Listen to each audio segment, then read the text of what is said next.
Children's day असल्यामुळे इराच्या स्कूलमध्ये काही प्रोग्राम्स होते, त्यामुळे त्यांना कलरफुल अटायरमध्ये बोलावले होते। सकाळच्या गुलाबी थंडीत वाफाळता चहा व सोबत टोस्टची मज्जाच वेगळी असते। दुपारी 12:30 वाजता किटी पार्टी होती, त्यासाठी मेकअप करायला घेतला। सेलिब लुक थीम असल्यामुळे ह्या सेलिब्रिटीज सारखा ग्लोई आणि ड्यूई मेकअप करायचा होता। फेस वॉश करून मी चेहऱ्यावर फेसेस कॅनडाचे स्ट्रोब सिरम लावले, ज्यामुळे चेहऱ्यावर इन्स्टंट ग्लो आला। त्यानंतर लावले फेसेस कॅनडाचे टिंटेड मॉइश्चरायझर। हे मॉइश्चरायझर खूप लाईट वेट आहे, ज्यामुळे स्किन होल डे हायड्रेटेड राहते। हे मॉइश्चरायझर ग्लोई आहे पण नॉनस्टिकी देखील आहे।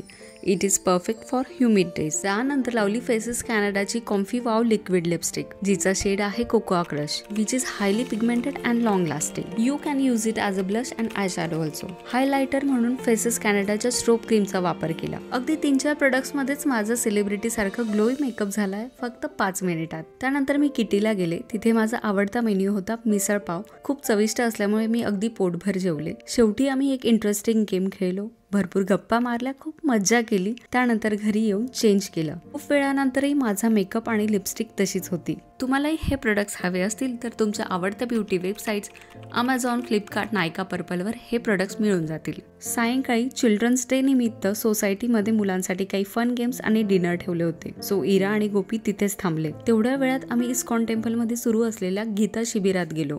कधी जीवनात दुःख, एकटेपणा वाटला की इस्कॉनमध्ये कृष्णाच्या आरतीला नक्की जा। अश्रूद्वारे मनातील विवंचना निघून जाते आणि उरते ती फक्त भक्ती, सकारात्मकता आणि श्रद्धा। त्यानंतर तिथला प्रसाद घेतला। बाहेर आल्यावर आपली YouTube फॅमिलीचे सबस्क्रायबर भेटले। घरी आलो तोपर्यंत मुलींचेही कार्निवल संपले होते। अशा प्रकारे आम्हा सगळ्यांचा दिवस प्रोडक्टिव्ह होता।